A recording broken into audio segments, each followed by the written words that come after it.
Alright, chat, we're gonna do a bit of a lore catch-up for 3.1, I think. So, I think we'll start with Ashikai's video, because this released a couple of days ago now. 3.1 lore highlights, the lore of Sumeru's Desert and Vine Laserfest, which I'm very interested about, because we played both, and both are very good, but I probably definitely missed a lot. Let's have a look. Now, I don't know who thought it would be a great idea to drop a massive region like this immediately after one of the biggest patch updates in the game's history, but...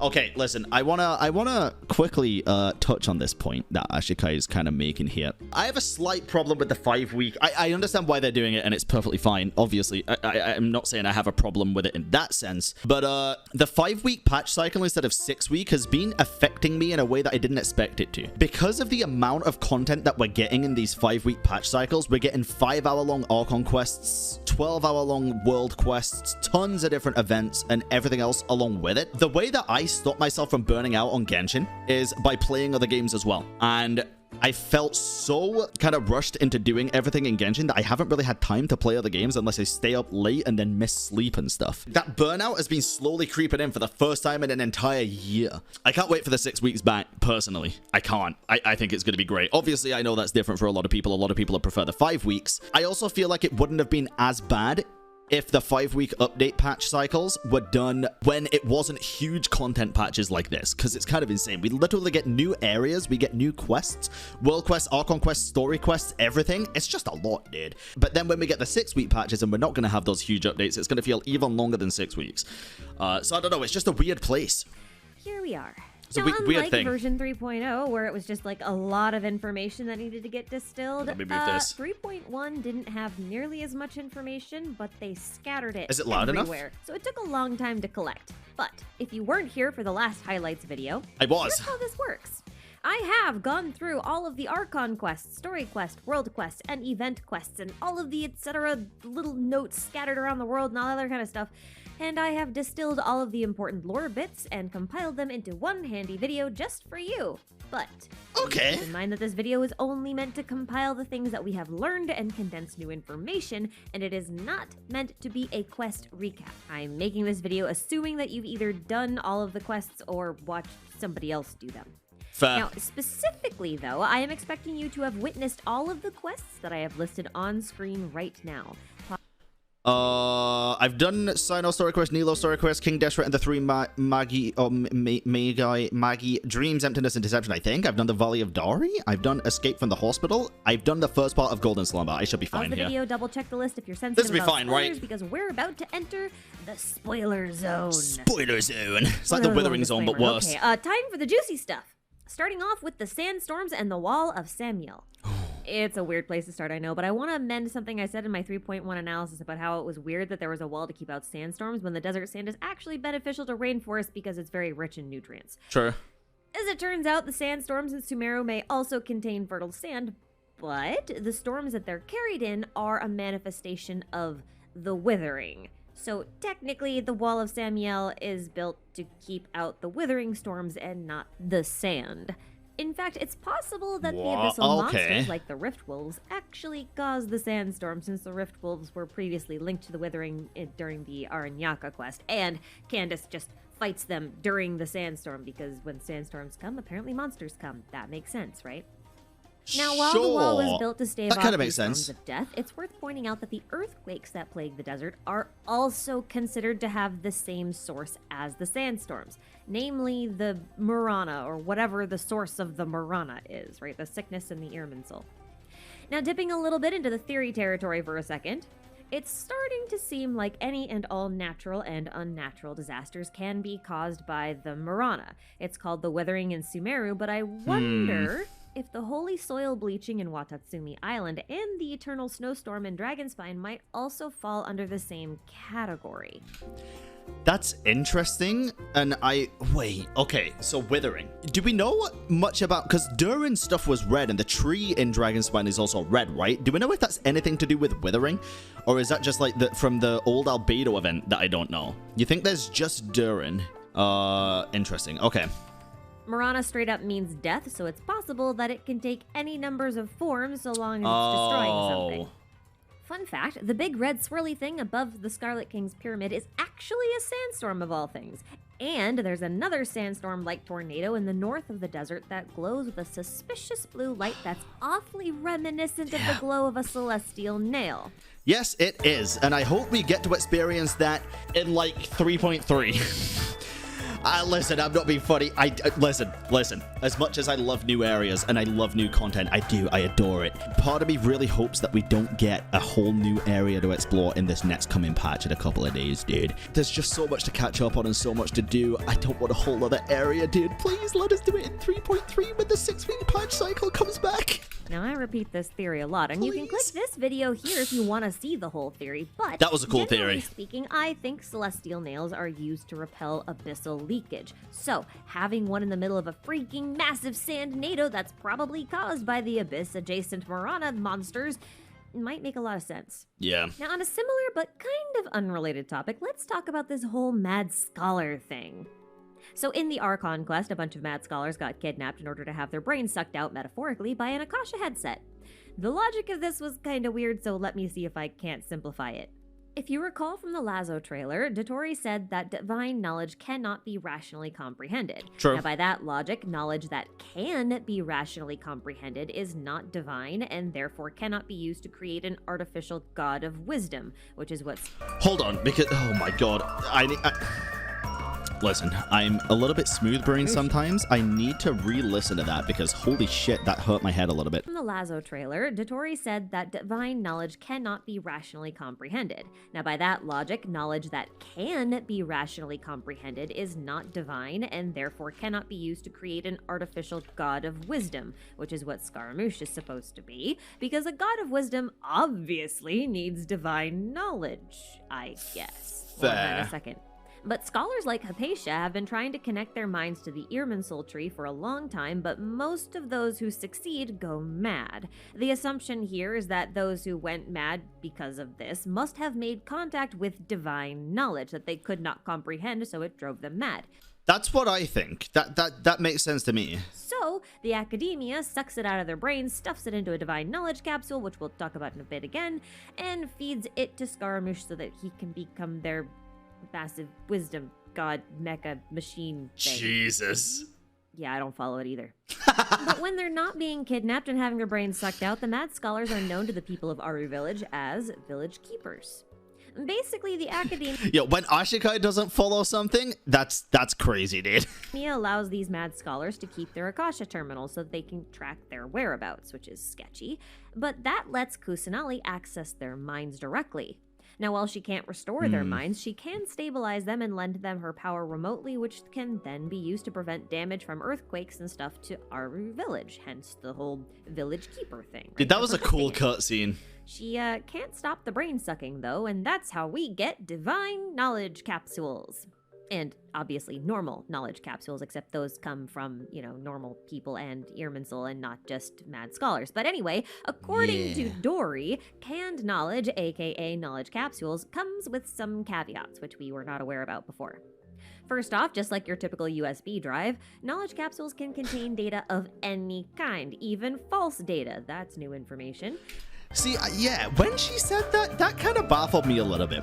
What is stopping somebody from just lying their fucking teeth into a divine knowledge capsule and teaching somebody just misinformation, dude? And this makes using them risky because inserting this false data directly into your brain makes it incredibly hard to forget. In addition, excessive use of knowledge capsules diminishes your capacity to think, leading to a type of madness. Yeah.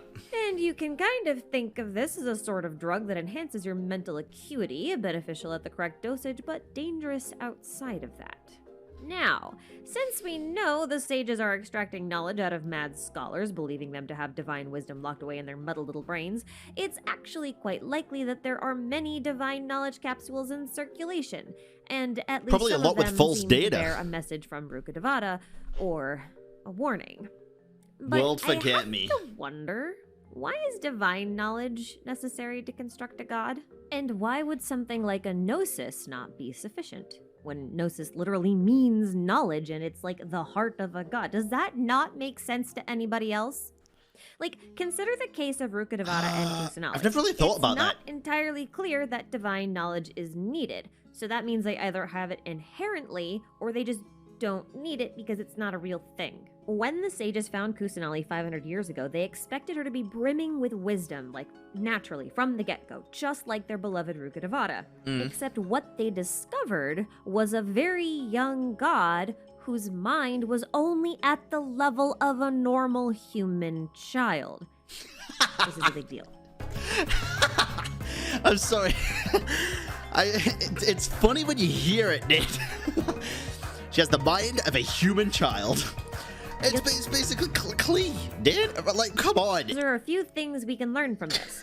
First off, the sages were disappointed in Kusanali and therefore found her lacking because she wasn't up to Rukkhadevata's standard. Like, what kind of young baby god would be at that, like... True. Whatever. They believed her to be incapable of fulfilling the role of their god of wisdom and therefore decided to construct a brand new god that could fulfill the role rather than to attempt the impossible and resurrect Rukkhadevata, or, I guess, have Kusanali become smarter through other means.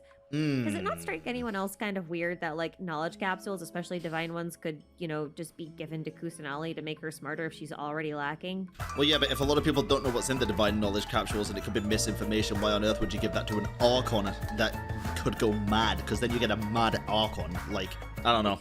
Isn't that odd? No, I don't think so. It just seems like, you know, a young god would be better to use as a basis than, you know, a puppet. I disagree. But anyway.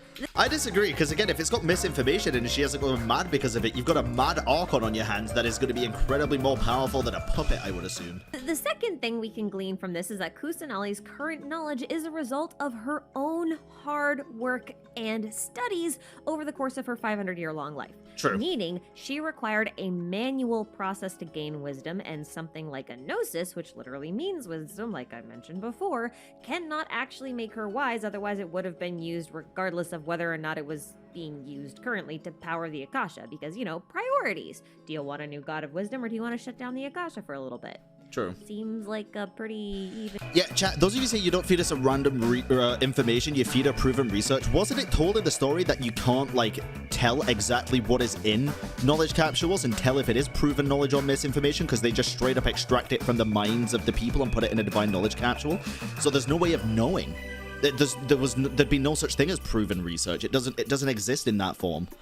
Because otherwise, what's the point in having the divine knowledge capsule? That doesn't make any sense. To put it in a capsule and know what it is, because then you know what it is anyway. Why would you store it? So feeding it to the Archon, you wouldn't know if it's proven research or not or whatever. It'd literally just be, you've got a high chance of it being misinformation and her going insane, going mad. And a mad Archon would be much harder to take out, I think, than a puppet. But the third thing we can infer from this little tidbit is that Rukkhadevata and Kusanali share some similarities to the Aranara.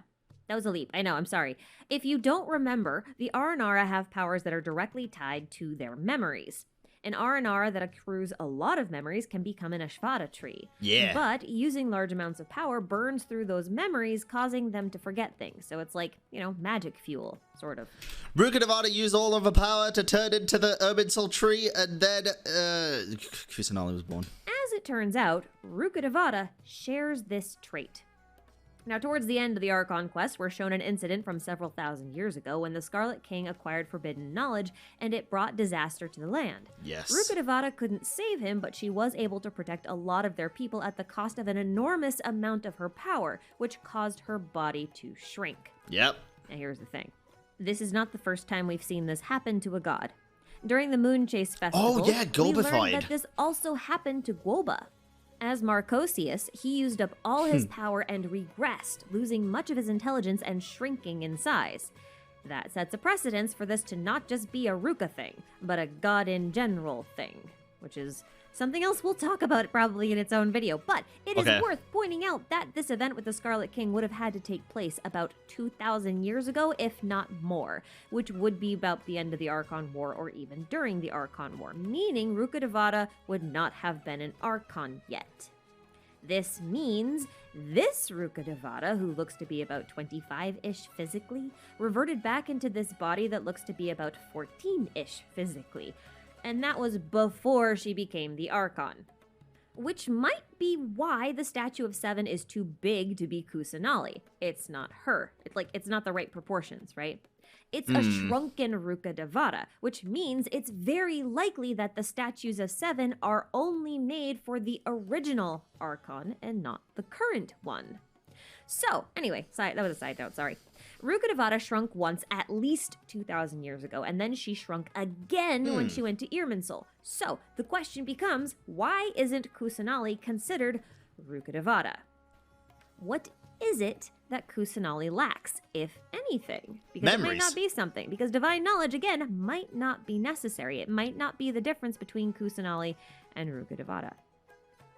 See, the first time Ruka Devata shrunk, she still retained... Bruh, there's no way. That cutscene where it shows the Scarlet King and the dude that looks like Sino, dude, the whole theory of like Alhaitham being the resurrected Scarlet King and Sino being the resurrected that dude, I dig it, dude. I wish it's true. I hope it's true. Devata.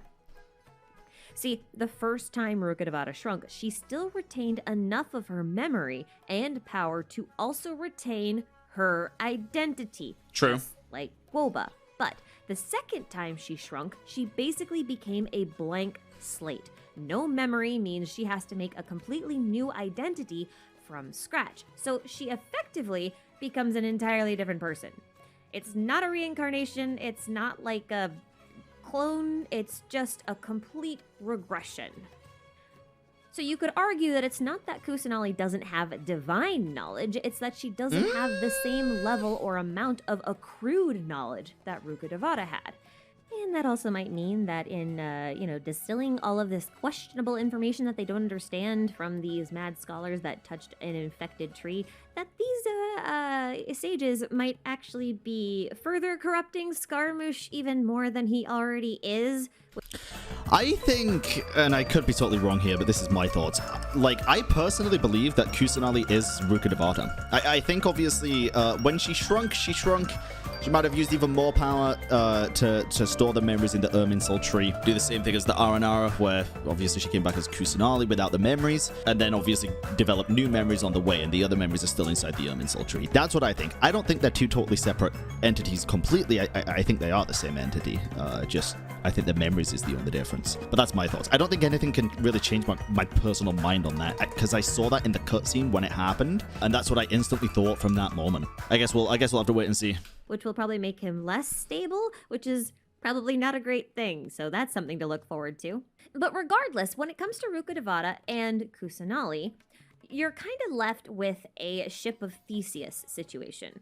Basically, this thought experiment posed that if you took a ship and you started to replace parts of the ship with new parts, at what point is that ship no longer the same ship? How much of a ship can you replace before it's not the same ship? See, I guess this is all opinions, right? In my opinion, this is like, I think it's still the same ship. It's just an improved ship. I don't know. It doesn't have like a factual answer, which is cool. You just replace a board or two, a whole hull, a mast? Can you replace the whole thing? And if you did replace the whole thing, what if you took all of the discarded pieces and reconstructed it into a second ship? Which ship is technically the real ship, the original one? Neither? Both? You apply that logic to a person with their memories, their personality, their genetics, their soul, if you believe in that kind of thing, and... well, the question becomes more like, when do you stop being you? I think it works in a similar way as well, though, because, like, imagine this, right? Imagine you buy a PC. Imagine you buy a PC in 2022. You continuously replace parts, one by one, for 10 years. Would you still say it's the same PC if someone asked? I'd say I've had this PC for 10 years. I've just changed some parts. I wouldn't say... it's a brand new PC every time I replace a part. If you replace every part of it at the same time, then you're just buying a new PC. It's a big philosophical question. Like, Guoba, as tiny as he is, I think, does still retain some memories of his time as Marcosius, as evidenced by him recognizing not only Shao, but also I've said for the longest time, what I really, really want is for Kusanali's story quest for us to take her on like a journey to remember the memories that were locked away inside the Irminsul tree. If that is what has happened, I think that'd be a really fucking cool story quest to get to know the character more and be able to like refresh memories. I think that'd be super cool. I think it'd be really cool. And Morax recognized him, among other things. But that just means that Guoba never stopped being Marcosius. He just got a new nickname. Yep. Kusanali, on the other hand, doesn't remember anything, so her new name is also representing her brand new identity. So that's fun. But you know what's not fun? Eleazar. Before I sat down to... Ashikai. You know what's not fun? Death. Anyway. Before I sat down to make this video, I was convinced that Eleazar and the Hilichurl curse were the same thing.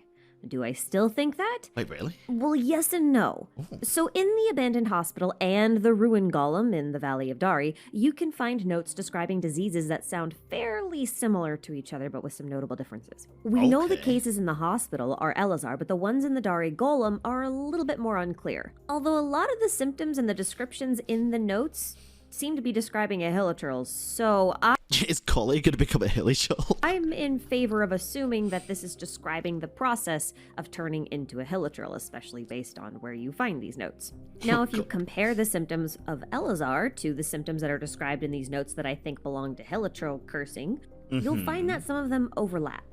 To illustrate my point, symptoms for Eleazar include ulceration on the body, scabs that turn into dark gray scales, loss of mobility and eventual paralysis, fatigue, loss of appetite, fever, vomiting, and abnormal levels of elemental energy in the body.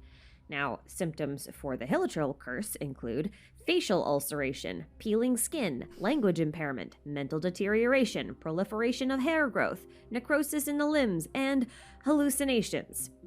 So you can see that there's some overlap here, but it's not quite enough of an overlap to call them the same ailment. Wait a second. Okay, I'm gonna say it really quick. Okay, let me move my cam to the mid here. So body ulceration and facial ulceration, I mean, I get it, but it's a stretch.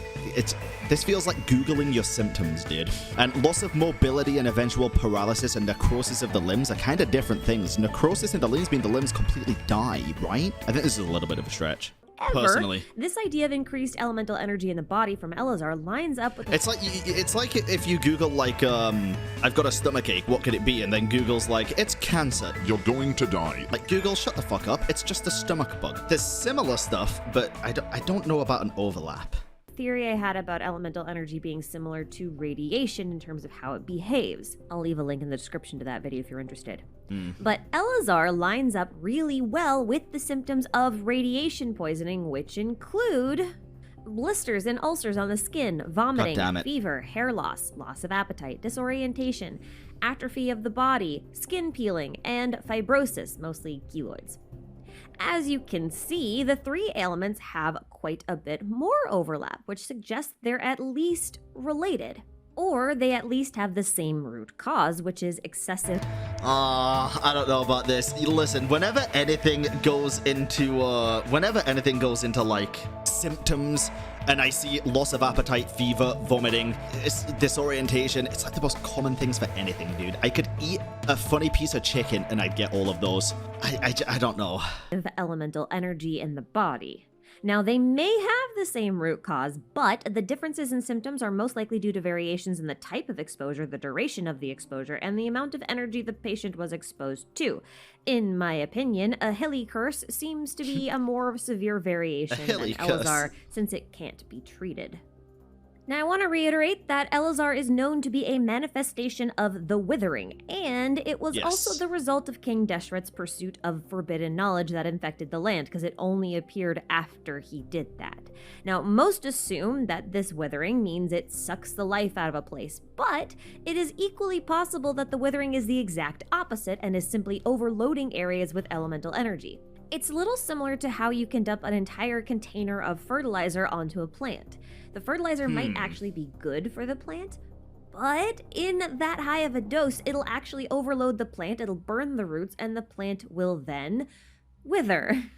Seeing as Eleazar and high levels of elemental energy in the body have a causal link, we might be more inclined to view the withering zones as areas where ley lines are bleeding and therefore leaking out too much energy, which is, causing the plants to overload. It's like poison. That could be true. Almost. Anyway, this topic deserves an entire video on its own, but this will just have to do for now. Talk about the Golden Slumber Quest and King Deshret, aka the Scarlet King, which is the name I'm going to be using for consistency's sake. Now, if you read any of the books that were released in 3.0, none of the information in the Golden Slumber Quest will be new. None of it. Basically none of it. The desert mostly cleared up a lot of confusion, confirmed some theories, and added some nuance to some of the actions. But, like, on the whole, not a whole lot that's new here. Fair. Well, there's, like, a lot to infer from, like, a deep lore side of things, but that's not the purpose of this video, so we're not doing that today. The quest itself is basically just a running commentary on how academics can grossly misinterpret the history of a location or people while they dismiss the inherited knowledge of the... Listen, chat, I'm just going to leave it at this, okay? Ulcers on the face and ulcers on the body are very different. Necrosis in the limbs and loss of movement in the limbs is very different. If you put them side by side, they're going to look similar, but they're also... I just think they're very different things. If you want to believe that they're the same, then go ahead. It's a theory at that point, and I'm all for it. I'm just telling you what I believe, and I'm not going to change my mind on that.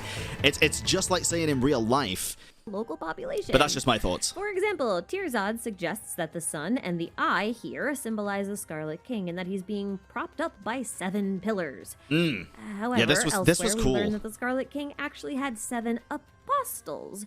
So this mural is depicting people and not pillars. I think this will be an ongoing theme in-game, which is the only reason why I'm bringing it up. As for the nuancy bits of critical information that got confirmed, those mostly had to do with the relationship between Rukkhadevata, the goddess of flowers, and the fate of the Scarlet King. And basically, the Scarlet King and Rukkhadevata were friends well over 2,000 years ago. I'm going to estimate at least 2,500 years ago, but it could be a lot longer ago. Yeah, this was cool. And anyway, I really enjoyed this. Ruled the entire region of Sumeru along with another god, the goddess of flowers. Nilu's outfit is based off of her. Now, at some point, the goddess of flowers willingly went to her death, we don't know why, and the Scarlet King went mad with grief and had decided to pursue the dream of an eternal utopia, free of suffering. This sounds familiar. So, do we think, like, Alhaitham is the reincarnation of the Scarlet King, Sino is the reincarnation of the helper that was at the side of the Scarlet King, and Nilu is the reincarnation of the goddess of flowers? Is that the theory? I didn't really hear the one about Nilu being the goddess of flowers, but that makes it sound like it might be. Yes, that's the theory. When you watch it, it actually makes a shit ton of sense. This endeavor led him to discover forbidden knowledge, which looks an awful like abyssal black chasm mud, which he then used to separate his mind from his body, only to then merge his mind with the millions of other minds of his people, creating what we know of as the Golden Slumber. Don't ask me how it works, I don't know. He could have been sucked into the abyss or a subspace or who knows what. It's the one thing I wanted to learn more about, and then we just don't. So... yeah. Anyway, again, the forbidden knowledge he sought, dude, these invisible walls were so annoying. Dark mud leaked out into the world, causing untold disaster, which also sounds familiar because it sounds just like the Cataclysm.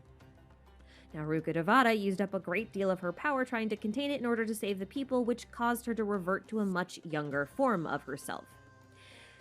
I promise I will go into much greater depth on the Scarlet King and the actual story and everything else in another video, but like there's a lot to the story, not necessarily new that was revealed here. Like, look at this, dude. You can't tell me Sino is not a reincarnation of this motherfucker.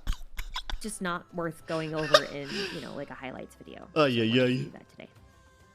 Anyway, one thing I do want to say, though, is that I think we can safely assume that in Genshin, ancient astronaut theory is alive and well. Ancient astronaut theory? Video. Alrighty, my little dudes, it's time for the rapid fire round.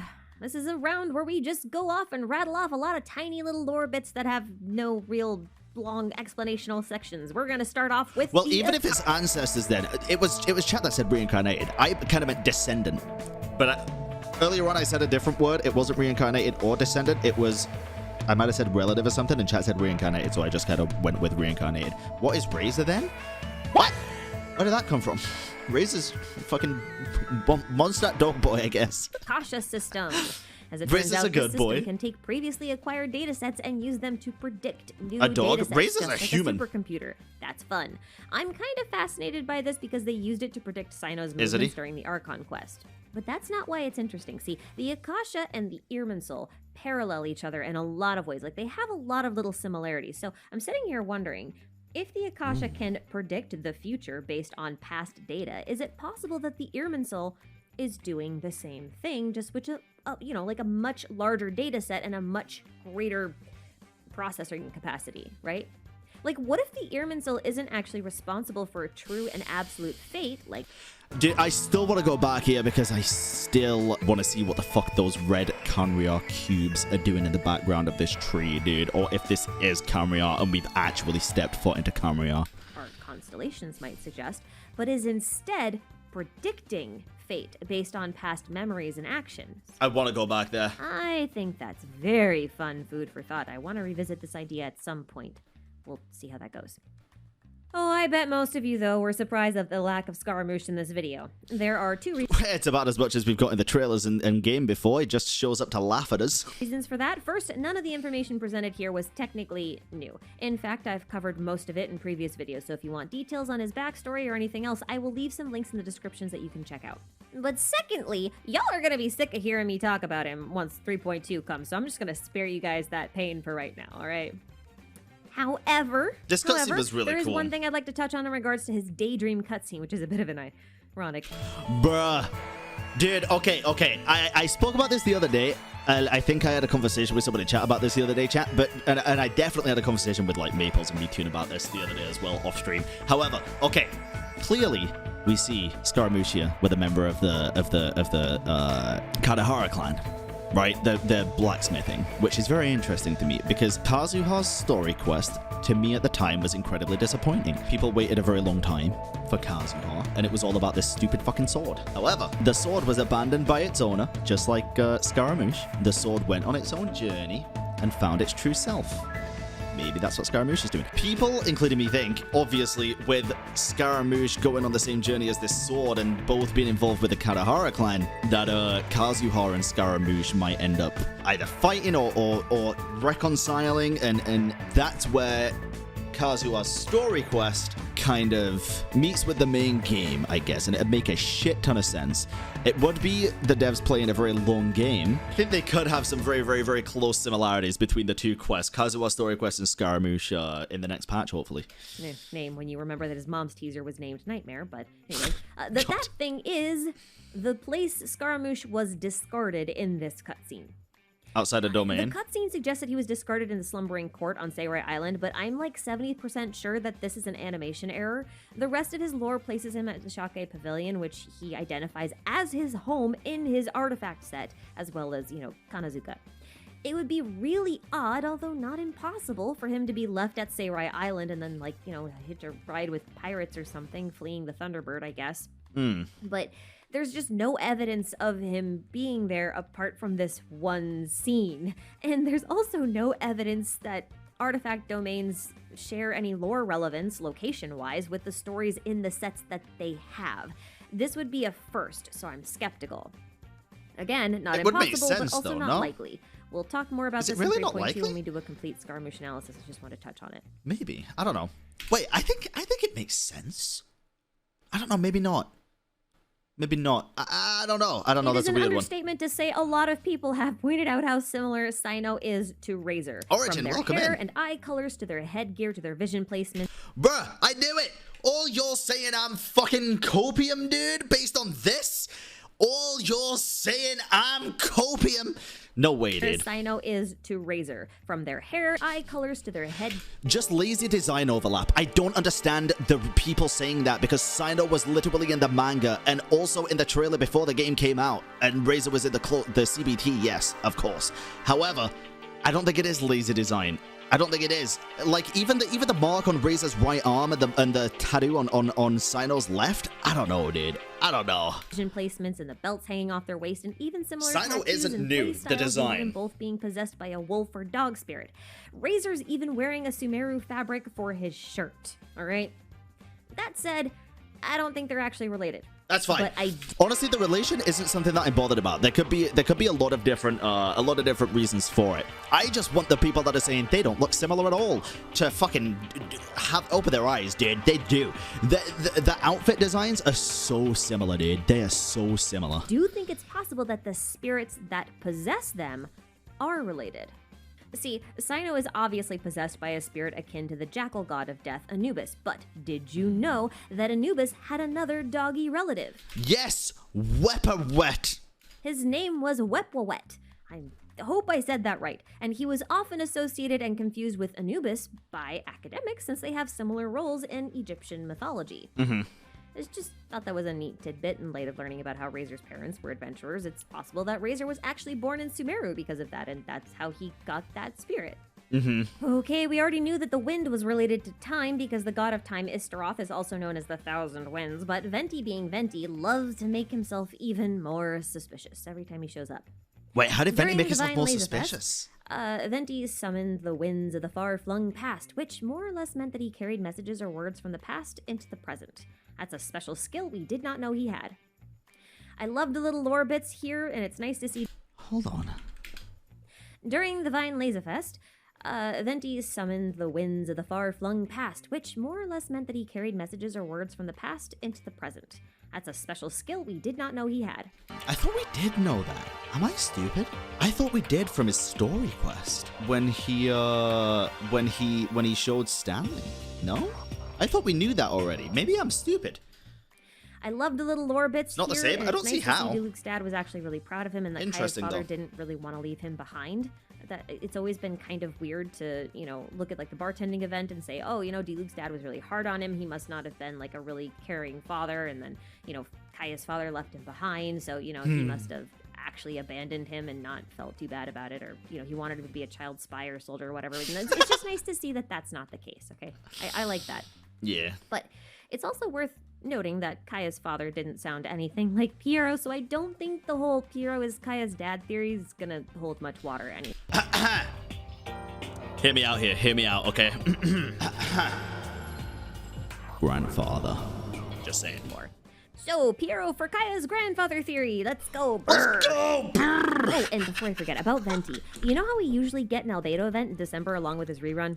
Well, that's not happening this year. Albedo is getting a rerun now in October, which means that we will most likely not be getting I love Ashikai did. an event with him this winter. Now, I know Venti also just had a rerun, but he was kind of sketchy in the event, saying that he's the North Wind, and the North Wind usually hibernates in the winter, so True, that was I'm weird. wondering if something will happen to Venti in December this year, where he kind of just poofs. Maybe we'll get some Venti lore, but not from Venti. I'm suspicious. So I had a couple of fun thoughts about Dottore I wanted to share. The clone in the Archon quest was labeled Omega Build, which is kinda sketchy for two reasons. First, the Greek lettering has only appeared in Enkanomiya prior to this, so apparently Dottore knows a language used by a unified civilization.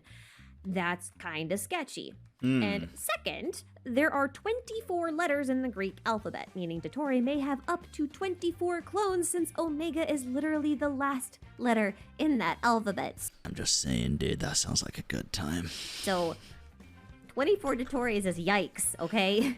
If you say In so. the same breath as Enkanomiya, it's very likely that the Scarlet King civilization was also part of the unified civilization spoken about in Enkanomiya. The two share a You're gonna need to eat a lot of apples to keep those fuckers away, dude. I'm just saying. lot in common when it comes to architecture, and they do slot nicely together in terms of timeline and geography. Greece, which is what Enkanomiya was based on, was quite involved historically with Egypt, after all. There is a lot to be said for the shared gameplay mechanics around the time dilations and invisible time Those travel-y flaws wall were so thingies, annoying. too. True, though. This is true. It just seems like the desert had a lot more technology that was able to be preserved than Enkanomiya did. That could potentially mean that the ruins in the desert are older than 4,000 years. There is another very popular theory about El Haytham being a reincarnation of the Scarlet King, or something similar because his eyes match the eye of the Scarlet King. It's because of this. There's a lot of reasons for this. I'm glad she's covering this, actually. I saw a way more in-depth one for this, probably, because there's not long left. But it's also the fact that the coffin of the Scarlet King, the sarcophagus-looking thing, has the diamond, where Al Haytham's diamond is on his chest as well, and a few other reasons. Maybe she'll go into it. Hold on. So well.